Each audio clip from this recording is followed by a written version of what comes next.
Gen Con 2023 rocks on, and my last interview for Friday is going to be with the one, the only, Aaron Shanks, the Director of Marketing, recently promoted, congratulations, Director of Marketing for Paizo Inc., and we are going to talk Pathfinder and Starfinder, but first, thanks for taking some time out to chat with me today. Absolutely. So happy to have you here. So glad you came out to Gen Con.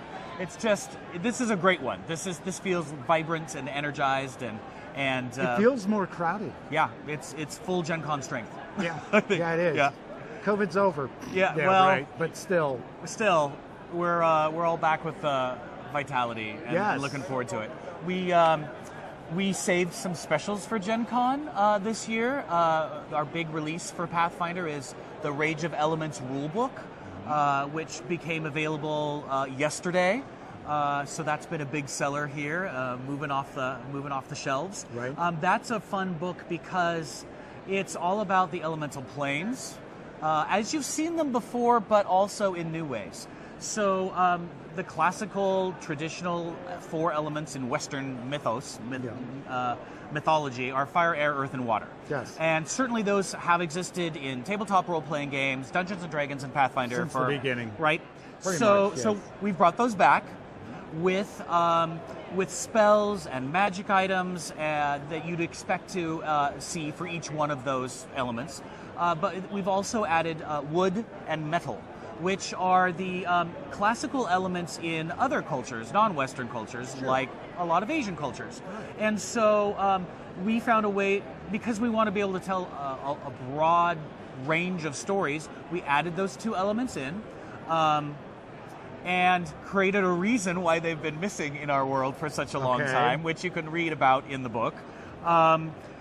And so you can choose to have a character that knows the four classical elements, or maybe a character that knows the five Eastern elements. Because, of course, in the months to come, we're exploring in our setting, we're exploring Tian Xia, which is our fantasy Asia. Okay. So there's a little segue there from Rage of Elements, gives you some Western and some Eastern options for the adventures that are yet to come, sort of setting the stage. Additionally, we've introduced a favorite class from Pathfinder First Edition, the Kineticist. Yes, I was going to mention, a lot of people are very excited. Right? We play-tested that last year. Yes. And then put it into the book this year. And that's known as a blaster class. You know, certainly you can fling fire at people for days. It's not really spells, it's more like just manifesting fire things. Controlling elements. Controlling the elements. And you can do that with all six of the elements, including metal and wood, which I don't believe existed in Pathfinder First Edition, but I always get in trouble because there's a lot of content in First Edition. Well, you won't get in trouble with me because I'm not overly familiar with the First Edition of Pathfinder. But those have been added to Second Edition for sure. And then the fun thing is the designers have given each of the elements a different trait in terms of game features and effect. So that, fire's really blasty and does a lot of damage, but something like wood can help you with temporary hit points, vitality, defense. Like the air element is very into travel and movement, and some of them have more trickster traits. So it's just one class that's being released this year, but it does a lot of different things. Class. It's a big class. It's like, just in terms of page numbers in the book, it's a big class. Are there any other character options outside of the Kinesis? Yes, absolutely. So, for instance, you'll see a great picture of our iconic barbarian surrounded in flame. You know, we have something called instincts, and the instinct is what gives the barbarian the source of its rage. Well, now that source of your barbarian rage can be an elemental energy. Damn you, wood! Right. So, metal tracks better than I think so, There's some that just make a lot of sense. Wood seems more defensive than anything angry else. Angry oak. Yeah, right. And then there's something like that for all the classes. Okay. We've kind of we had released the Elementalist spellcaster in a previous book, but now that we added two more elements, we needed to re-release that.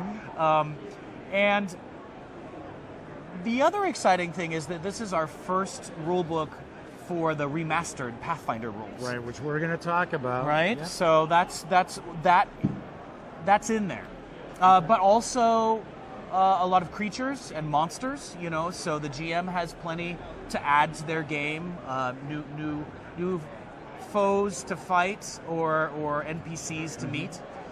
So it's a very well-rounded rulebook with 80% crunch and maybe 20% lore. We always put a little bit of our Pathfinder lore into our rulebooks now, so that if you are playing in our world of the Lost Omens, it'll fit right in, but not so much that you can't use this for your homebrew. Right. I will point out that the gang you're going to get to check out Rage of Elements in far more detail. I haven't done a first look video because the package was in transit, and I want to say it's sitting at home Probably. right now. I haven't opened it. Sorry. Well, this is a sneak preview then. Exactly. We're talking about it now. So let's talk about another recent big release, at least in my opinion, for Pathfinder, and that's High Helm. Yeah. The Pathfinder, Lost Omens, High Helm. Bit of a mouthful. But the Lost Omens is our setting line. What makes the setting line different, the Lost Omens line different, is that it's more like 80% lore, 20% crunch. Right. So it really goes deep into our setting. In this case, it goes deep into the dwarves of Galarian. High Helm is a citadel, a fortress, a city, a literal mountain in our setting. In one of the great capitals of dwarven culture. It's very classical Tolkien, high fantasy concept, right? I have shared a first look. I haven't got my review out yet. Oh, okay.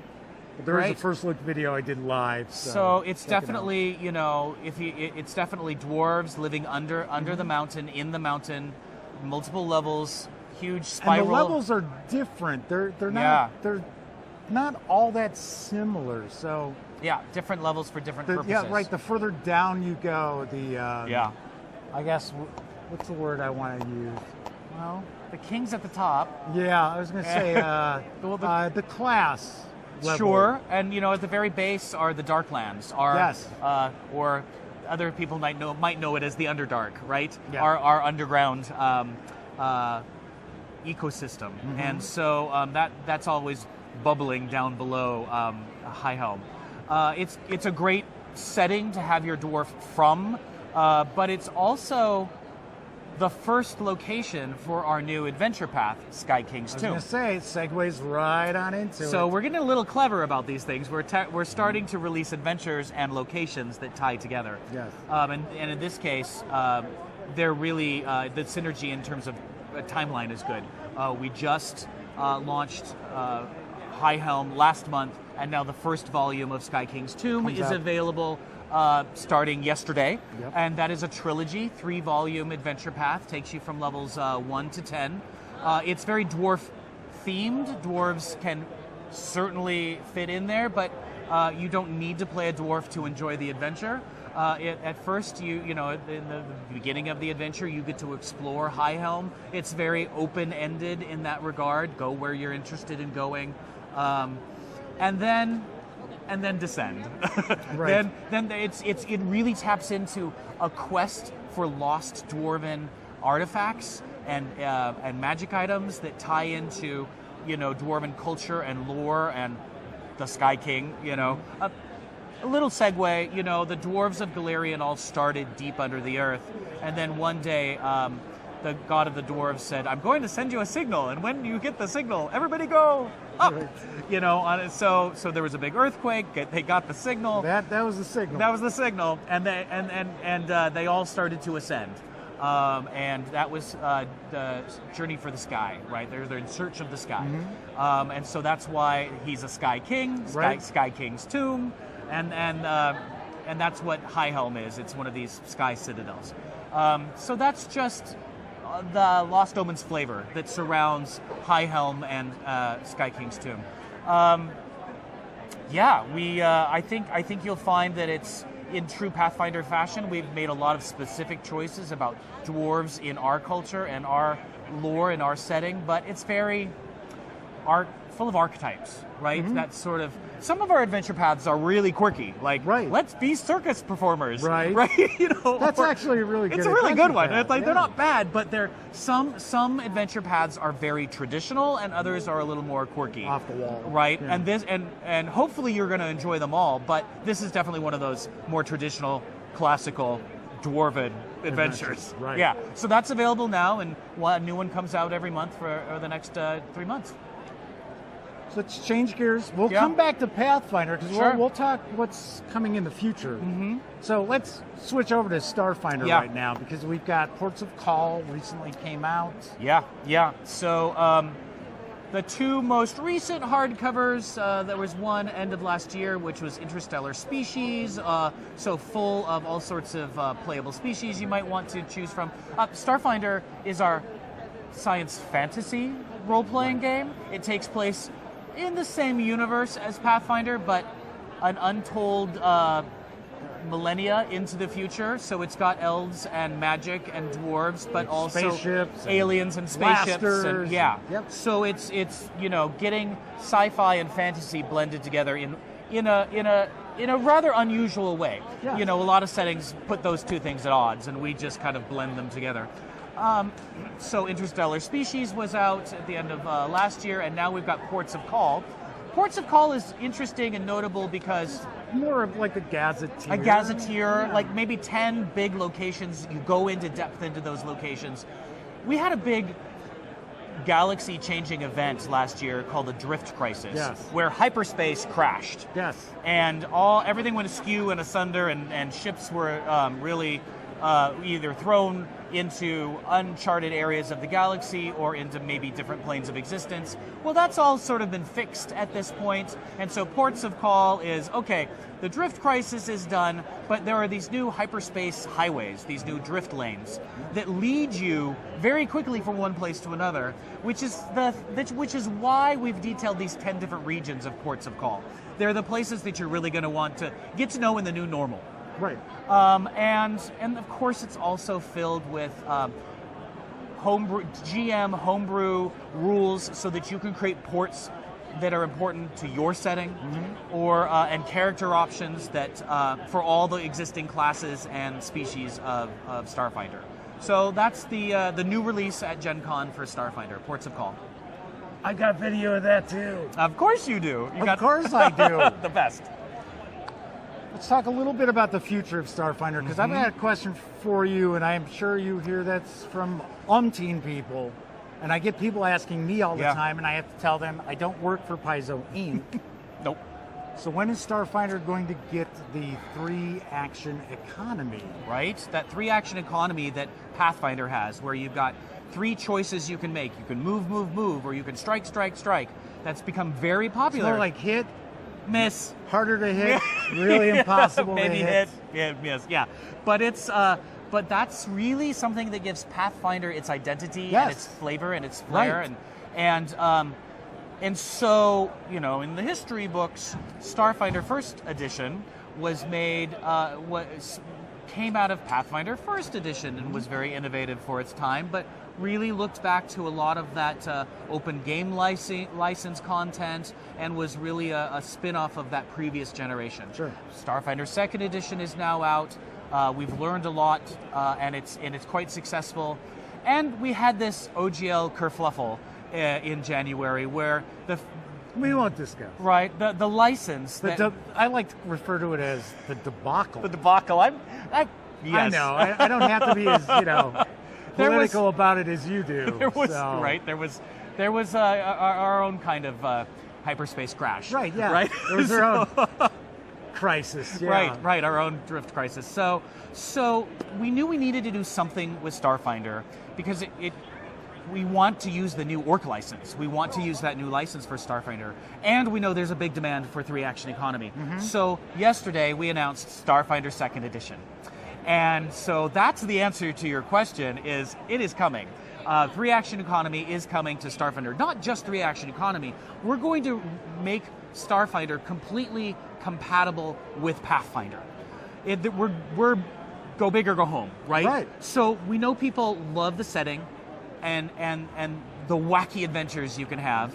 We're going to keep that, we're going to move the timeline forward a little bit, as we do with new editions. Right. We're going to make some of the new rules still very Starfinder specific, that wouldn't necessarily be appropriate to Pathfinder. We're going to use that Pathfinder rules core, but we're going to make maybe something like suppressing fire, like when is a very Starfinder thing, because you've got guns and ammo and lasers, and so that's like a feature of Starfinder that we want to make sure gets into the new rulebook. Or the fact that a lot of Starfinder creatures fly. And in Pathfinder, we've really limited, like flight can be a very big deal in Pathfinder, and so you don't get it until later levels. Well, in Starfinder, we already kind of know that's going to have a different flair to it. And it'll use the same rules, but different assumptions that are correct for the Starfinder setting that has already been established. So the timeline will be 2 years, really. This is going to be the most open playtest we've done to date, and it'll take time in the telling. Of course. Right now, we're in what I'm calling the field test phase, where we've made the announcement that it's coming.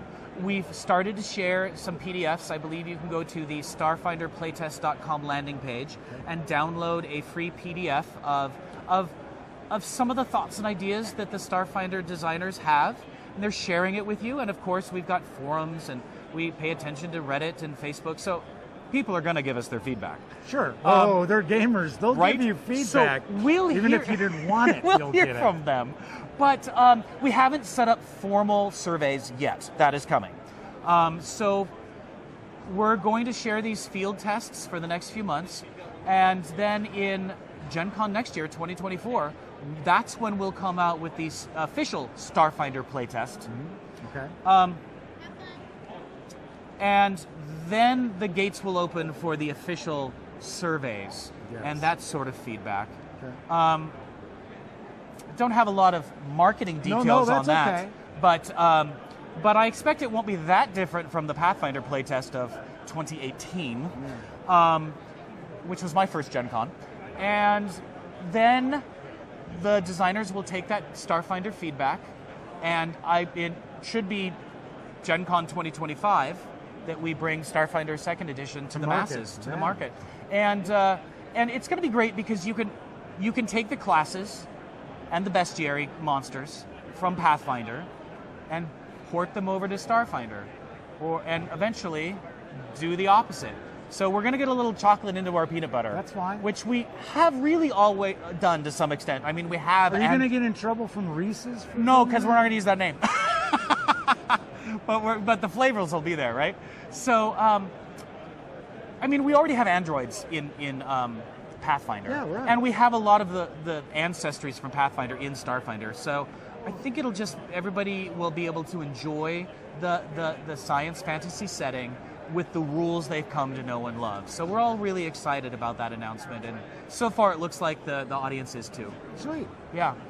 So let's wrap up and talk a little bit about the future of Pathfinder, because there are the remastered editions. 2 of them are going to hit later this year, November, I think. Yes, they are on target for the player core, and the GM core are on target as mid-November releases. And then the monster book will be early I think it's going to next year? It's March or April. Okay. It might have rolled, and that's not top of mind, but spring. Yeah. Right? Okay. So, and that will be great because it's going to be mostly the creatures from the first bestiary. Okay.